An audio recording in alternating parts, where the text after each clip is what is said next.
seconds. But first, we're going to just focus on what I call a one step. So, Bill's hands are up. Let's play. We're playing the same lead, and a lot of times there's this game where I want to distract, right? In basic boxing, like I always want to come outside and go over the shoulder. So with the blitz step, what you're going to do is kind of exaggerate that range more quickly, okay?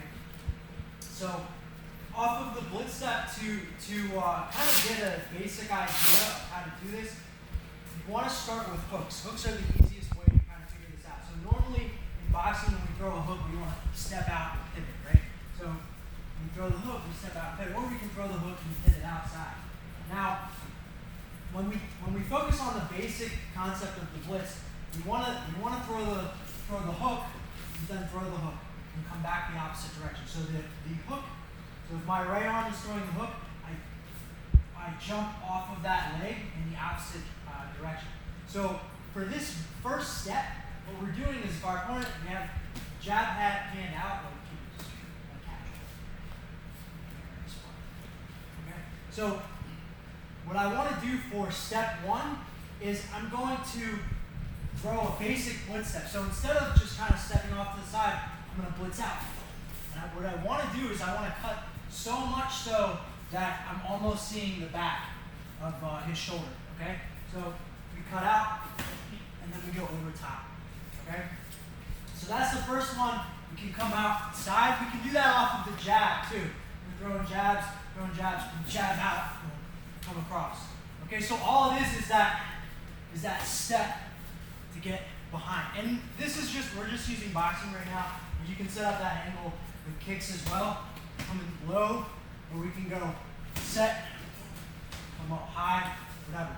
Now, that's just one variation of step one. So one step also works as an attack by draw. So if my opponent's coming in with his jab, so as he comes forward, right, I can step off. So that's important to time that.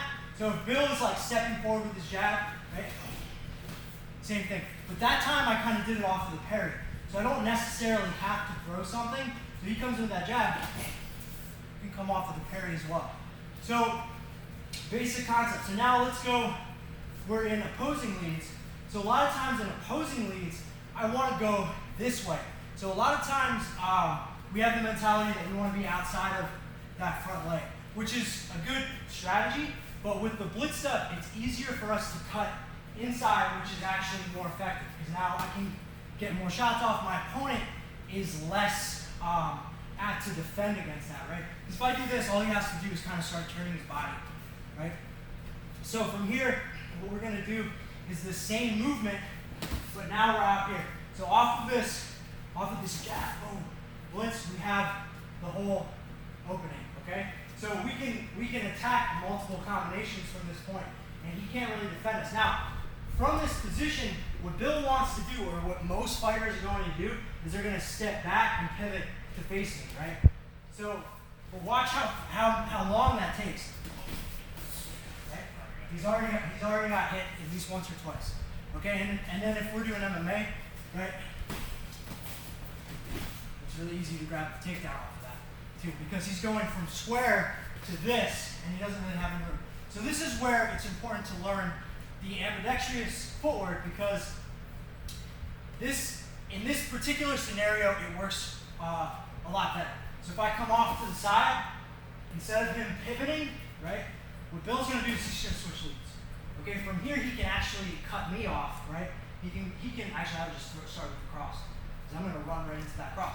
So now we come off, and he just goes, we're going to go jab cross, because you can mess with me, and then because I'm not going to be expecting, I'm thinking like I have the upper hand.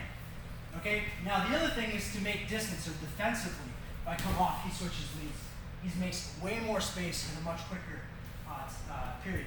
Okay, so that's the first step that we're going to go over.